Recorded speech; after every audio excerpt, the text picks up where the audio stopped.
He thought she was just another black woman he could intimidate, until she walked into court and destroyed his career. The road was nearly empty that night.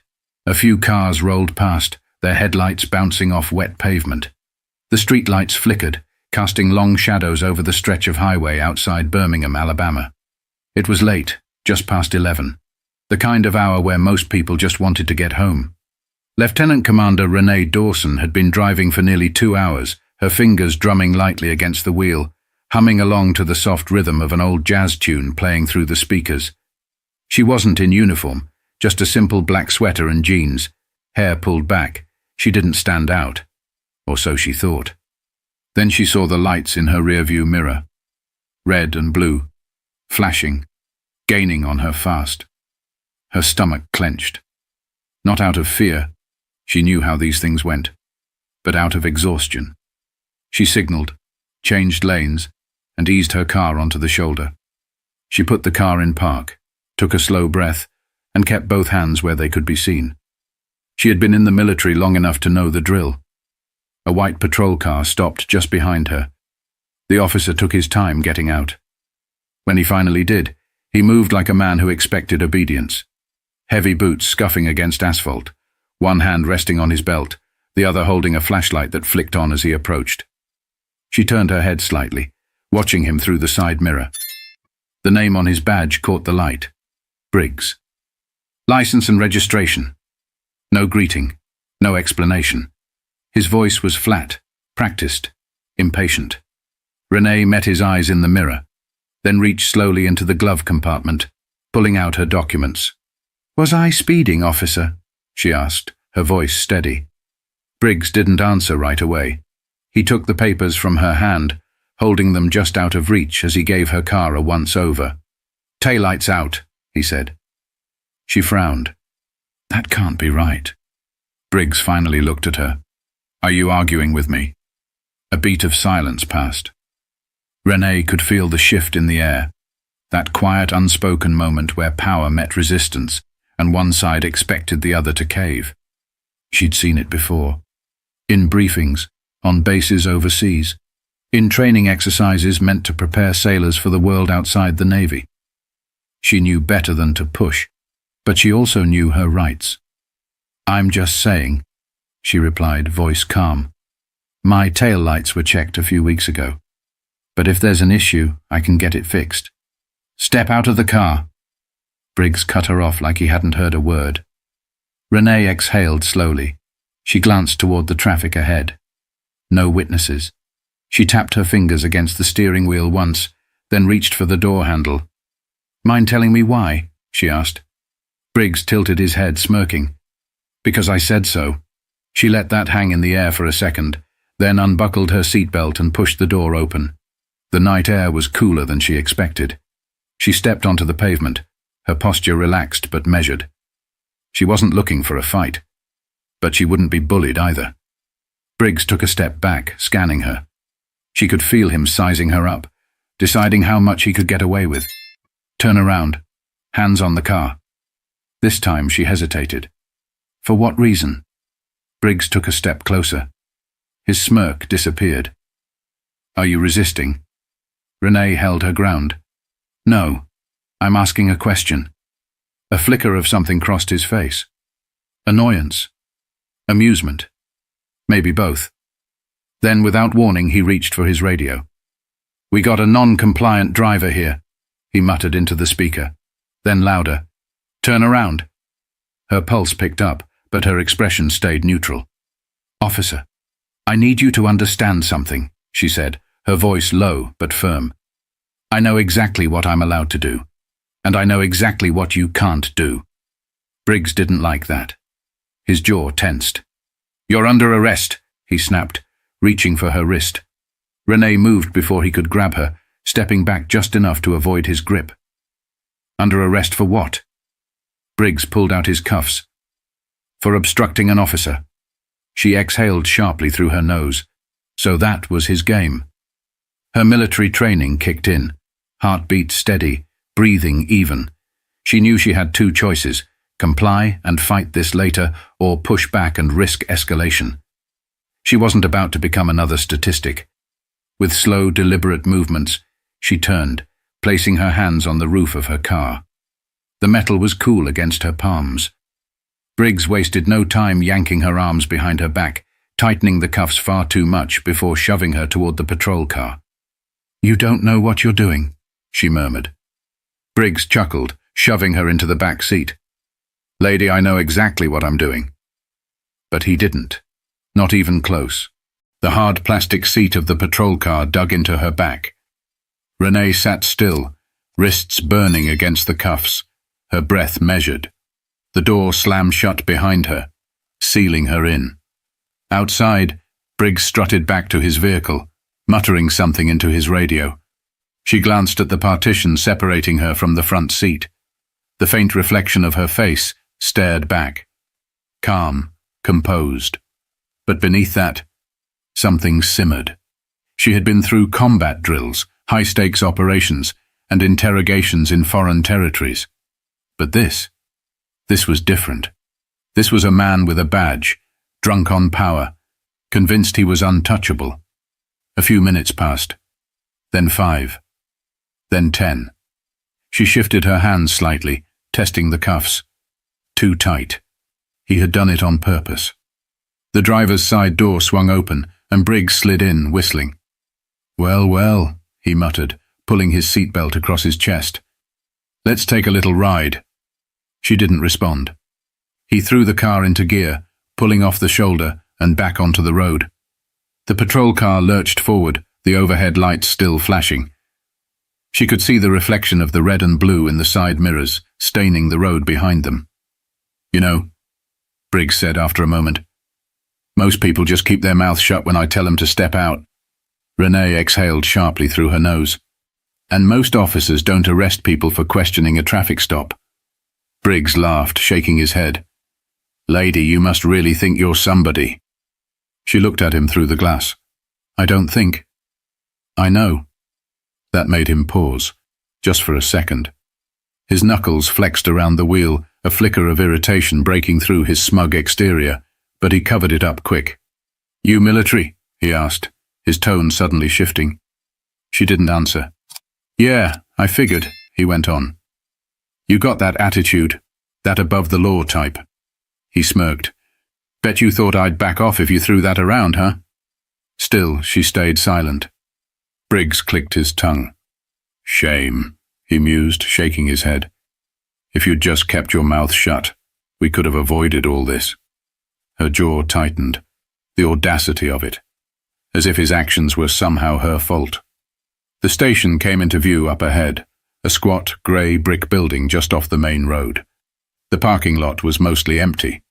Late-night processing was slow, and for now it looked like she was the only guest. Briggs pulled into a reserved spot near the entrance, killed the engine, and turned to look at her through the partition. "Gotta say," he murmured, "I do love when they make it easy." Before she could respond, he was out of the car, slamming the door behind him. A second later, her door swung open. "Let's go," he ordered. Renee twisted her wrists slightly as she stepped out. The cuffs bit into her skin. He hadn't loosened them at all. She kept her head high as he led her inside, past a bored-looking desk sergeant, and into processing.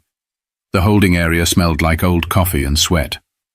A metal bench lined the far wall, a steel door leading to the cells just beyond it. Briggs uncuffed her just long enough to push her through booking. Fingerprints, mugshot, the whole routine. The officers behind the desk barely looked up, just going through the motions. She had seen this kind of indifference before. It was the kind that let bad men like Briggs thrive.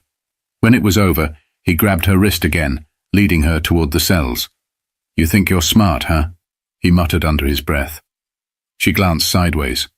"I don't have to think." His grip tightened. She knew that got under his skin. "Enjoy your stay," Briggs sneered, shoving her toward the cell. Renee caught herself before she stumbled. She turned, watching as the metal bars slid shut between them. Briggs smirked from the other side, tapping the bars lightly with his fingers before walking away. The lock clicked into place. She took a slow breath, then sank onto the bench. The chill of the metal pressed through her jeans, grounding her. One night. That's all it would take. Because Briggs had no idea who he had just messed with. The metal bench was cold, hard, unforgiving. Renee shifted slightly, rolling her shoulders to ease the stiffness creeping in. The cell wasn't much. Just 4 walls, a single flickering light, and the faint smell of old sweat and disinfectant. She had spent nights in far worse conditions, in places where the threat wasn't just discomfort, but real danger. This was nothing. But that didn't mean she wasn't angry. Through the bars, she could hear the faint murmur of officers talking at the front desk, the occasional shuffle of paperwork, the clatter of a coffee cup against a desk. She exhaled, slow and steady. Control the breathing. Control the mind. Basic training drilled into her long before she even stepped foot into the fleet. Then, heavy footsteps. Briggs. She knew it was him before he even came into view. His stride had that same arrogant rhythm, like a man who thought he was untouchable. He appeared in front of the cell a second later, arms crossed over his chest, that same smirk plastered on his face. "Comfy?" She didn't answer. He tilted his head, stepping closer to the bars. "You know, if you'd just played along, you wouldn't be in here right now." She let a slow smile curl at the edges of her lips. "Oh, I'm exactly where I need to be." Briggs's smirk faltered for just a second. A flicker of something in his eyes. Annoyance. Uncertainty. He covered it fast, scoffing as he glanced toward the empty holding area. "No one's coming to get you tonight, lady." He shrugged. "Guess that means you'll have some time to think about that attitude." Renee just watched him, unmoved, unshaken. Briggs leaned in slightly. "See, here's the thing," he continued, lowering his voice. "People like you think the rules don't apply. You think a little confidence is enough to get out of trouble." She let him talk, let him ramble. It didn't matter, because he didn't know what was coming. And then, as if on cue, another officer approached from the hallway. A younger guy, probably in his late 20s, dressed in a standard-issue uniform. He stopped a few feet away, holding a clipboard. Sergeant?" The officer's voice carried just a hint of uncertainty. "We got a call." Briggs barely glanced at him. "And?" The officer hesitated, shifted on his feet. "And? I think you need to see this." Briggs frowned, then gave Renee one last look before stepping away. She sat back, listening. The conversation was hushed, but she caught bits and pieces. Something about a lawyer, a call from higher up, questions about why she was being held. Briggs's voice dropped lower, sharp and annoyed. The younger officer stammered something in response, but whatever it was, it didn't seem to make him happy. Then, heavy footsteps again. Briggs stormed back, jaw tight, hands clenched into fists at his sides. His smirk was gone. "What the hell did you do?" Renee leaned forward, resting her elbows on her knees. "I didn't do anything." She tilted her head slightly. "But people talk, and some of us have friends in very high places." Briggs' face darkened. She could see it now, that moment of realization creeping in. The shift in power. He wasn't in control anymore. He turned on his heel, muttering something under his breath, and disappeared down the hallway. Renee exhaled. It wouldn't be long now. And when the truth came out, Briggs was going to regret every single decision that led him here. Morning light spilled through the narrow windows of the courthouse, casting long streaks across the polished floors. The air inside was crisp, the kind of cold that settled deep in your bones if you sat still too long. Renee stood near the defendant's table, her posture relaxed but her eyes sharp. She wasn't in handcuffs anymore. No orange jumpsuit, no holding cell. Just a well-tailored navy blue blazer, a simple blouse, and an undeniable presence. She wasn't alone. Beside her, her attorney, Carla Whitman, flipped through a stack of papers, barely glancing up as people trickled into the courtroom. The woman was efficient, methodical. No wasted movements, no small talk. Renee liked that. The heavy wooden doors at the back of the courtroom swung open. Briggs walked in. He still carried himself like he owned the room, shoulders squared, chin slightly lifted. But there was a difference now, a stiffness in his step, a flicker of something in his expression that hadn't been there before. He wasn't as sure of himself anymore. Renee caught his eye. He looked away. Good. The judge entered, and the room quieted. Judge Alan Kirkland, an older man with a weary expression, adjusted his glasses as he settled in. He didn't waste time. "All right," he sighed, glancing over the case files. "Let's get to it." The prosecutor, a middle-aged man with neatly combed hair, cleared his throat. "Your Honor, we have reason to believe that the defendant, Lieutenant Commander Renee Dawson, was unlawfully detained without probable cause. Furthermore, new information suggests a pattern of misconduct involving the arresting officer, Sergeant Daniel Briggs." A murmur rippled through the room. Briggs shifted in his seat, jaw tightening. The judge peered at him over his glasses. "Sergeant Briggs, care to explain?" Briggs leaned forward, clearing his throat. "Your Honor, the defendant was uncooperative during a routine traffic stop." The prosecutor cut him off. "Uncooperative?" He turned, lifting a document from the table.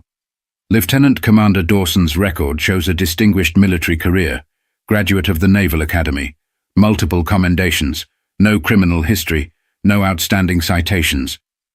Are you telling me that despite all this she was such a threat that you had to arrest her over a broken taillight?" Briggs opened his mouth, then shut it. The silence stretched. The prosecutor continued, flipping through his papers. "Additionally, an internal review of your arrest history shows a disproportionate number of traffic stops involving black drivers in this district." The murmurs grew louder. Briggs's face darkened. Judge Kirkland set his file down with a sigh. "Sergeant, I don't like what I'm hearing." Briggs sat back, crossing his arms. She resisted. The prosecutor raised an eyebrow. "The body cam footage says otherwise." Another ripple of noise moved through the room. Briggs looked at the judge, suddenly more defensive. "I was following standard procedure." Judge Kirkland wasn't buying it. He glanced toward the bailiff. "Let's play the footage." A screen lowered at the front of the courtroom. A video began to play. Renee didn't turn to watch. She had lived it. Briggs barking orders, her calm voice, the unnecessary escalation, the smug way he tightened the cuffs. The room was dead silent when the footage ended. Judge Kirkland leaned forward, steepling his fingers. "Sergeant Briggs, you violated protocol. You conducted an unlawful arrest. And you failed to report the full details in your initial statement." Briggs opened his mouth, but the judge wasn't done. "The charges against Lieutenant Commander Dawson are hereby dismissed." His gavel came down, sharp and final. "And I strongly suggest an internal investigation into Sergeant Briggs' conduct." The tension in the room snapped like a pulled rubber band. Briggs looked like he had been punched in the gut. His face flushed red, hands clenched into fists at his sides. Renee simply exhaled. Slowly. Controlled. She never had a doubt. As she stood, collecting her things, she glanced toward Briggs one last time. Their eyes met. No words were exchanged. They didn't need to be. Because this time, she wasn't the one who had to fight for her reputation. Briggs was. Briggs stormed out of the courtroom, his heavy footsteps echoing down the polished hallways. His face was tight, his jaw clenched. He could feel the eyes on him, other officers, court staff, even reporters who had shown up after word of the case spread. He wasn't used to this. He was used to control, to walking into a room and commanding respect or fear. But now, the power he had taken for granted felt like it was slipping through his fingers. And then came the worst part. "Sergeant Briggs!" A sharp voice cut through the hallway noise. He turned. Chief Eldon Baker stood with his arms crossed, his expression unreadable. The older man had been on the force for over 30 years, a respected figure in the department. His word carried weight. Briggs straightened. "Sir?" Baker studied him for a moment, then with a curt nod, motioned for Briggs to follow him into a private office. The second the door shut, the chief's tone dropped. "What the hell were you thinking?" Briggs exhaled sharply. "I was doing my job." "Your job?" Baker scoffed, tossing a file onto the desk. It landed with a heavy thud. "That's not what it looks like from here. The body cam footage, the arrest history, the fact that you didn't even know who you were arresting. Briggs' nostrils flared. What does that have to do with anything? Baker leaned forward. Everything. His voice was quiet, but sharp.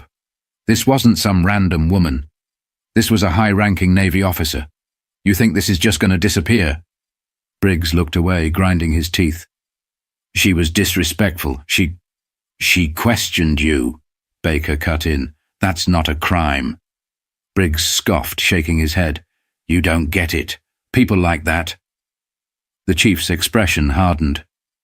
People like what, Briggs? Silence. Briggs swallowed but said nothing. Baker sighed, rubbing his forehead.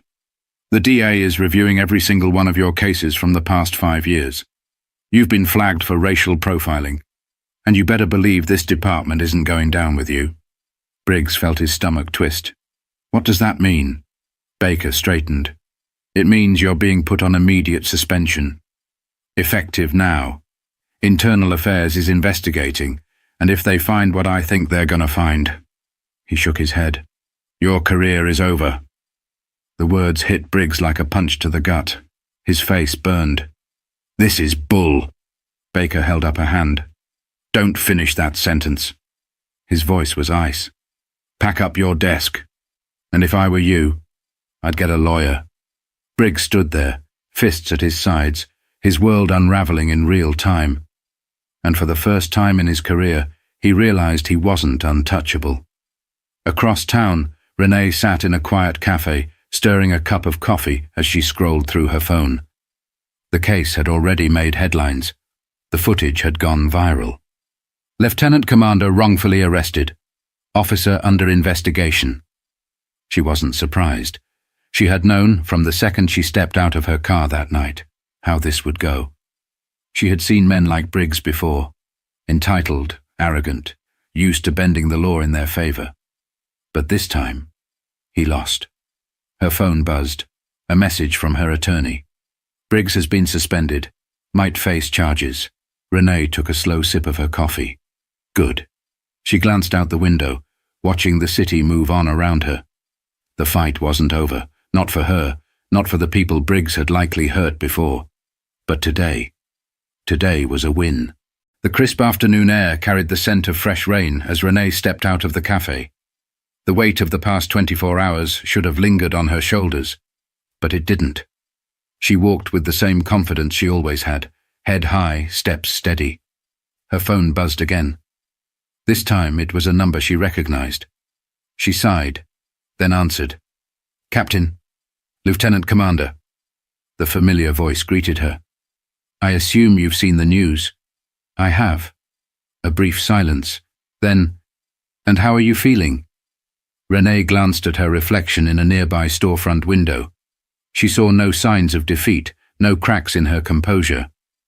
I feel like I did exactly what I was supposed to do, she replied. The captain's voice softened. That's what I thought you'd say. A pause. The Department of Defense has taken interest in your case. Don't be surprised if they ask you to speak on it. Renee exhaled through her nose. Not sure I'm interested in being a headline. You already are, the captain countered. And whether you like it or not, what happened to you is a reflection of something bigger. She knew that. She had always known that. Briggs wasn't an isolated case. He was part of a system that had allowed officers like him to operate unchecked for years. This wasn't just about her.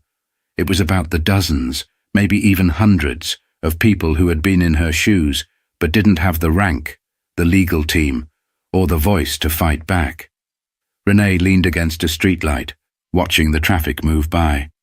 This isn't the first time something like this has happened, she said. And it won't be the last. No, the captain agreed. But it's the first time Briggs is facing consequences. And it's because you didn't back down.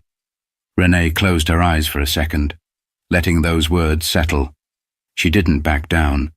Not when Briggs pulled her over, not when he tried to intimidate her, not when the cuffs tightened around her wrists. Not even when she spent the night behind bars, knowing full well the deck had been stacked against her. She had stayed firm, and now she had won. The captain cleared his throat.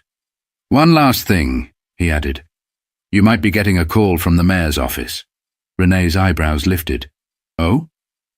Seems they want to recognize you for handling the situation with professionalism and grace. She smirked. Now that's ironic.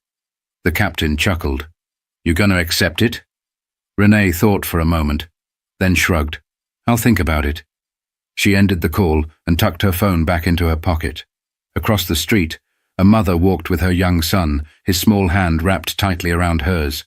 He was laughing about something, carefree, full of life. Renee watched them for a moment. The next generation. She had fought for herself, yes, but she had also fought for him. For every black boy and girl who deserved to grow up in a world where men like Briggs couldn't wield their badges like weapons. She took a deep breath, and then she walked away, her steps firm, her purpose clear. Because this fight wasn't just hers. It never had been. Power unchecked is power abused. And the only way to change the system is to hold it accountable. What happened to Renee happens to people every day. People who don't have the privilege of rank, connections, or evidence to back them up. That's why it's important to speak up. To demand change. To refuse to stay silent. If this story made you think, share it. If it made you angry, talk about it. And if it made you realize how much work is left to do, stay engaged. Because real change starts with real conversations.